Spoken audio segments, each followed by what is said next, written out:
Bonjour à tous, nous sommes à Châteauneuf-sur-Loire, dans le Loiret. Aujourd'hui, nous allons nous occuper de l'installation d'une chaudière gaz. On va remplacer une vieille chaudière qui a plus de 20 ans par une chaudière gaz à condensation, qui va être beaucoup moins consommatrice de gaz. Alors, on regarde la vieille installation. Donc, c'était une chaudière qui a plus de 20 ans, qui faisait que le chauffage, qui était couplé à un ballon de gaz pour l'eau chaude. On va réunir l'eau chaude et le chauffage puisqu'on va poser une chaudière qui fera les deux. C'est Mathieu qui va s'occuper de cette installation aujourd'hui. Bonjour Mathieu. Bonjour.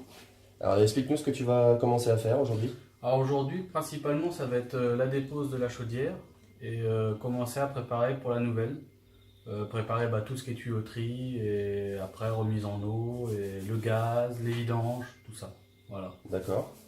On va également faire intervenir nos équipes de couvreurs puisque sur une chaudière gaz condensation, on ne peut plus utiliser le tubage inox existant, il faut un tubage en plastique puisque l'eau de condensation est un petit peu acide, il faut donc mettre un matériau spécial. Et nos couvreurs vont donc intervenir ainsi que notre électricien qui s'occupera de brancher la chaudière et la régulation qui va fonctionner sur une sonde extérieure. Alors je vous rappelle qu'une chaudière gaz condensation donne le droit à un crédit d'impôt de 30% et une TVA à 5,5, une TVA à taux réduit. Donc on va les laisser travailler et puis on se retrouvera à la fin des travaux pour voir ce que ça donne. Alors on se retrouve à la fin du chantier, on voit que la nouvelle chaudière a été posée.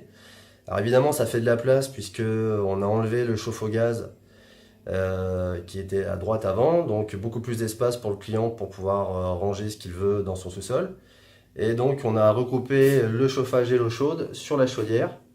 Alors chaudière qui est de marque Atlantique, c'est une Perfinox Condense Duo avec un ballon de 130 litres, c'est une puissance de 25 kW. C'est une chaudière très fiable, on en a installé des dizaines et des dizaines, on n'a jamais de retour dessus. On voit qu'on s'est raccordé sur la tuyauterie existante pour refaire nos départs eau chaude, eau froide et gaz. La chaudière est également raccordée au réseau d'évacuation puisque une chaudière condensation elle condense. Il faut qu'elle condense d'ailleurs, puisque plus elle condense et plus elle va pouvoir économiser au niveau de la consommation de gaz. Et les condensats doivent être évacués dans le réseau d'évacuation.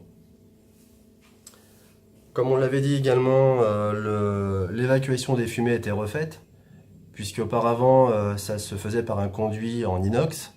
Sur une chaudière basse température, c'est comme ça qu'il faut le faire, mais sur une chaudière condensation, il faut refaire le tubage avec un matériau plastique, pour qu'il puisse résister à l'eau de condensation qui est légèrement acide. Donc tout le tubage a été refait et donc raccordé jusqu'à la chaudière en matériau plastique. La régulation est digitale maintenant sur toutes les chaudières, c'est très intuitif, on fait tout ce qu'on veut avec. Des abaissements de température, on peut programmer ses départs en vacances et qu'elle se rallume pour son retour. Il y a également dans cette maison un thermostat d'ambiance qui reprend la même chose, donc à l'étage, pour pouvoir faire tous les programmes qu'on souhaite et caler la température que l'on souhaite également dans la maison.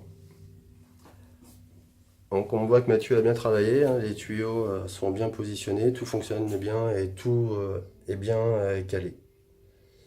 Donc voilà, je pense que nos clients sont satisfaits avec cette chaudière condensation qui va pouvoir marcher, leur permettre de faire une économie. Alors les constructeurs nous annoncent 30% d'économie de gaz par rapport à l'existant. Moi je préfère annoncer entre 15 et 20%, ce qui est déjà pas mal. Et puis avoir de l'eau chaude à foison, puisque le ballon d'eau chaude de 130 litres permet de prendre des douches sans s'arrêter toute la journée si on le souhaite. Voilà, je vous dis à bientôt.